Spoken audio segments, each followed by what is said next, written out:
Here's the translation and rewrite, aiming for clarity and a touch of expansion. Have you ever wondered why a 5-year-old in Japan can maintain focus on a single task for a remarkable 45 minutes, while your own child struggles to sit still for even 5?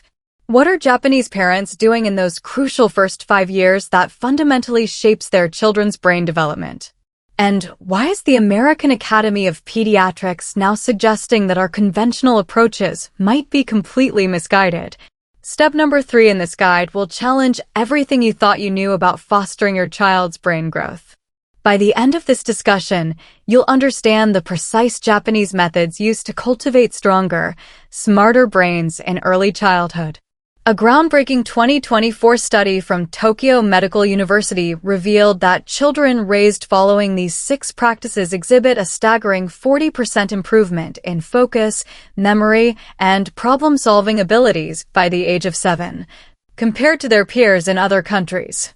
The astonishing part is that Japanese parents aren't relying on flashcards, educational apps, or expensive brain training programs. They're implementing simple, cost-free strategies that often contradict the advice we commonly receive in America. I'm going to break down all 6 steps so you can start nurturing your child's brain the right way, starting today. Step 1 is something Japanese parents are incredibly strict about, prioritizing sleep above all else. And I truly mean everything.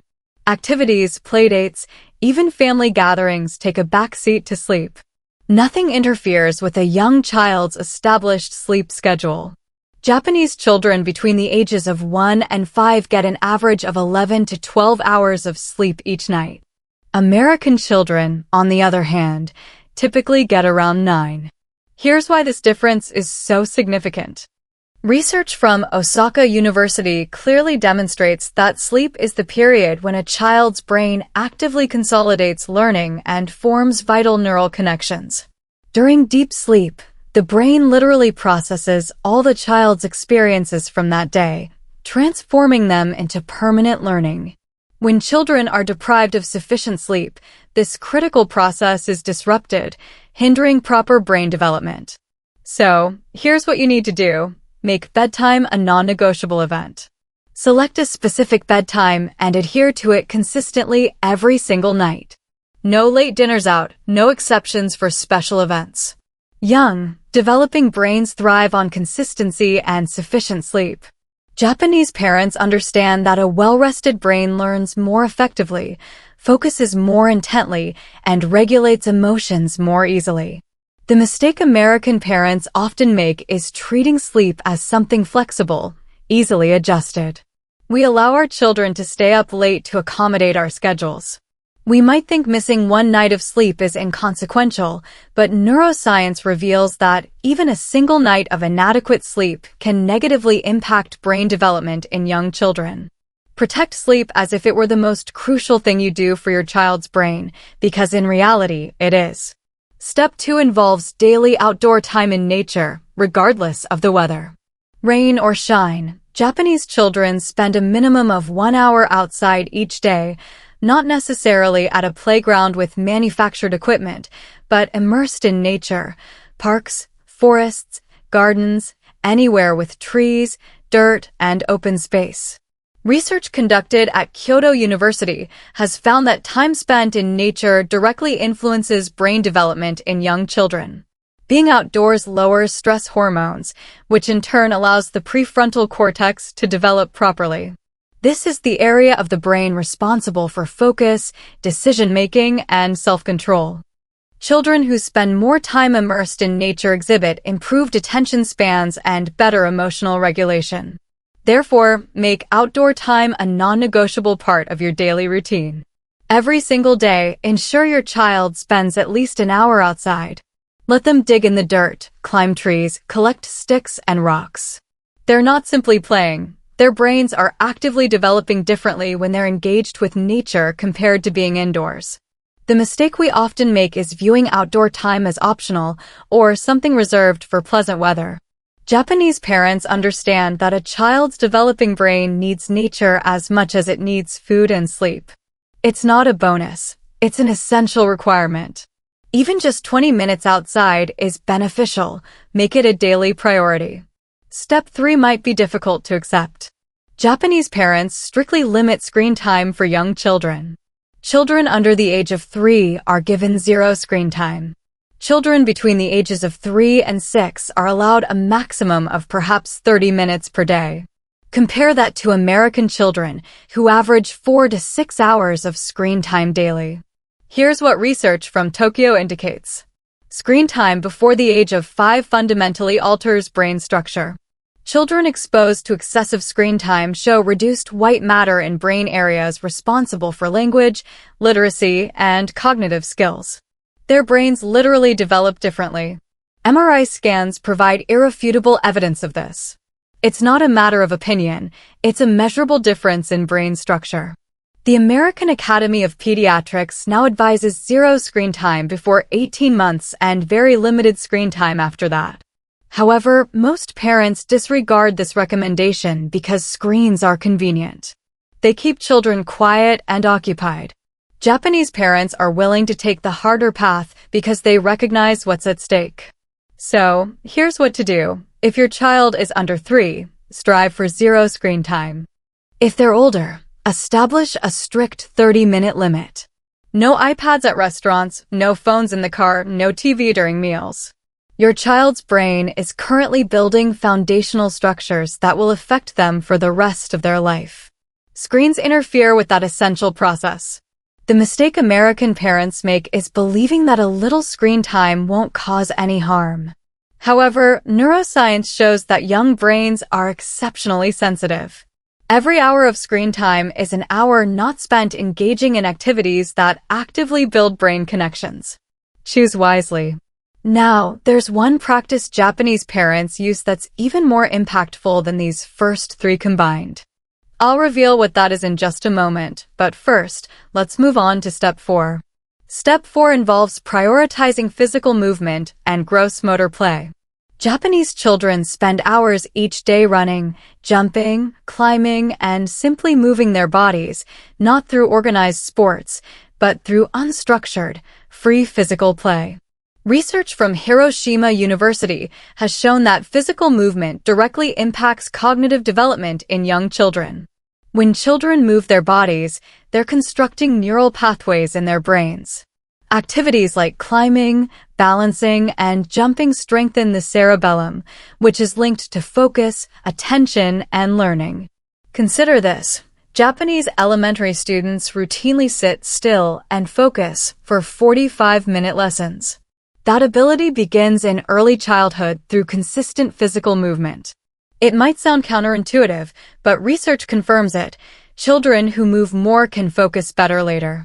Therefore, provide your child with ample opportunities for robust physical play. Offer climbing structures, encourage running in open spaces, and provide opportunities for jumping and balancing on logs. This isn't merely about burning off energy, it's about brain development. The connections being forged in their brain through movement are foundational for everything else. The mistake we often make is equating academic preparation with sitting still and learning letters. Japanese parents understand that a 5-year-old who can climb, balance, and run will have an easier time learning to read than a 5-year-old who's been passively sitting in front of educational apps. Movement builds the brain that learning happens within. Step 5 involves providing abundant hands-on sensory experiences. Japanese children spend time each day touching, feeling, and manipulating real objects, playing with water, sand, mud, clay, dough, cooking with their parents, and gardening, engaging in authentic sensory experiences with real materials. Here's why this matters for brain development. Research from Nagoya University demonstrates that when young children use their hands to manipulate objects, they're building connections between different areas of the brain, integrating sensory input, motor skills, and problem-solving abilities. This creates what neuroscientists refer to as integrated learning, which leads to stronger, more adaptable brains. Therefore, provide your child with materials to explore.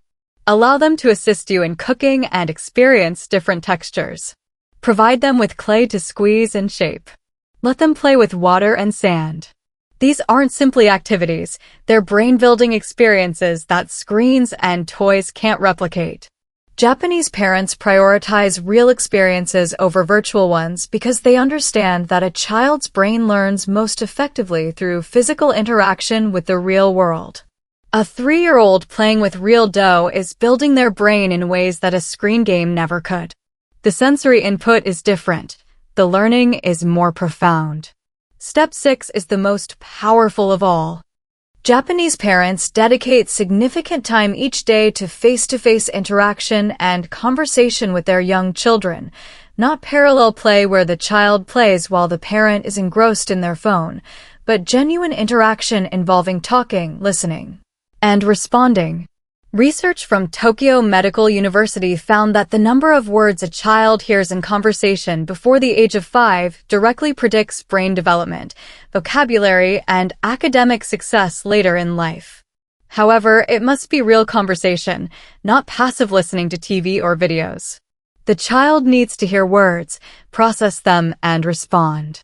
Therefore, put your phone away, get down on the floor with your child, talk to them about what they're doing, ask questions, listen to their answers, and narrate what you're doing together. I'm cutting the carrots. They're orange and crunchy. Want to try one? This builds language, which builds thinking, which builds the entire brain. The mistake American parents often make is being physically present but mentally absent. We're in the room but preoccupied with our phones. Japanese parents understand that a child's brain develops through relationship and interaction. Your focused attention is the most powerful brain-building tool you possess. Now, about that one practice that's even more powerful than everything else. It's this. Japanese parents believe that the first 5 years are for building a solid foundation, not for prematurely pushing academics. They don't use flashcards. They don't drill letters and numbers. They prioritize sleep, nature, movement, sensory play, and connection. Research overwhelmingly supports this approach. Children who spend their early years playing, moving, and exploring demonstrate stronger academic skills later than children who begin formal learning early. Their brains are better developed. They're ready to learn when learning is age-appropriate. Therefore, stop stressing about academic preparation. Put away the flashcards and apps. Your role in these early years is to cultivate a healthy, strong brain through sleep, nature, movement, sensory experiences, and connection. That's what sets your child up for true success. Here's a quick recap of the Japanese approach to building strong brains early. First, prioritize sleep above everything else. Second, get outside in nature every single day. Third, strictly limit screen time. Fourth, encourage lots of physical movement. Fifth, provide hands-on sensory experiences. And sixth, spend time in real conversation and interaction. These 6 practices build brains that are ready to learn, focus, and succeed, not because you forced academics early, but because you built a solid foundation first. Which of these 6 steps is the most challenging for you? Drop a number in the comments. I'm curious to know what you're struggling with.